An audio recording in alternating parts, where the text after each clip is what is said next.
গ্রামের নাম হাসিখুশির পাড়া। ছোট্ট চিন্টু প্রতিদিন নতুন কিছু খাওয়ার খোঁজে থাকে। একদিন সে বলে, আজ আমি খুঁজব পৃথিবীর সবচেয়ে মজার খাবার, যেটা টক, ঝাল আর মিষ্টি একসাথে।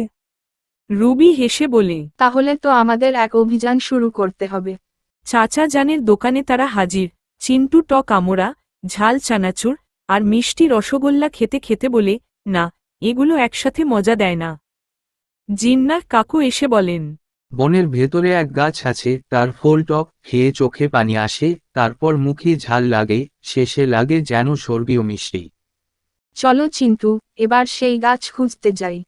জঙ্গলের ভেতর দিয়ে দুই বন্ধু চলে যায়। তারা দেখে রহস্যময় গাছ, যার ফল ঝুলছে লাল হলুদ রঙে।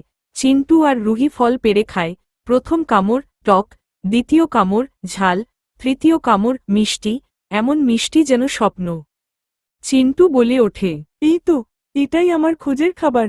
গ্রামে ফিরে তারা একসাথে টক ঝাল মিষ্টি উৎসব করে। চিন্টু বলে ওঠে, জীবনও এই ফলের মতো, একটু টক, একটু ঝাল, শেষে মিষ্টি।